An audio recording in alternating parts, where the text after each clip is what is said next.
अमरावती शहर गुन्हे शाखेने अंमली पदार्थाच्या विरोधात झिरो टॉलरन्स पॉलिसी राबवत मुंबईतून अमरावतीत एमडी मॅफेड्रॉन पुरवठा करणाऱ्या मुख्य सूत्रधाराला अटक केली आहे. अजीम शेख वय 36 वर्ष राहणार माहीम मुंबई आणि शेख समीर शेख आमिर वय 25 वर्ष राहणार गवडीपुरा अमरावती यांना लालखडी ते नवसारी रिंग रोड परिसरातून ताब्यात घेण्यात आले. आरोपींकडून 78 ग्रॅम एमडी पावडर आणि 3 मोबाईल असा एकूण 12,16,000 रुपयांचा मुद्देमाल जप्त करण्यात आला आहे. तपासादरम्यान आरोपीने राजस्थान मधील मांगीलाल आणि बिरादा राम यांच्याकडून 2.5 किलो एमडी आणल्याची कबुली दिली. आतापर्यंत या साखळीतून एकूण 3,34 लाख रुपये किमतीचा 2 किलो 220 ग्रॅम मुद्देमाल जप्त झाला आहे.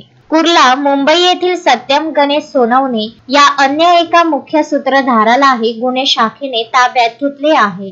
पोलीस आयुक्त राकेश ओला यांच्या मार्गदर्शनाखाली ही कारवाई करण्यात आली. गुन्हे शाखेने 2026 मध्ये आतापर्यंत 2 किलो 352 ग्रॅम एमडी जप्त करून 28 आरोपींवर गुन्हे दाखल केले आहेत. वारंवार गुन्हे करणाऱ्या आरोपींची आणि त्यांच्या नातेवाईकांची मालमत्ता जप्त करण्याची प्रक्रिया देखील सुरू करण्यात आली आहे.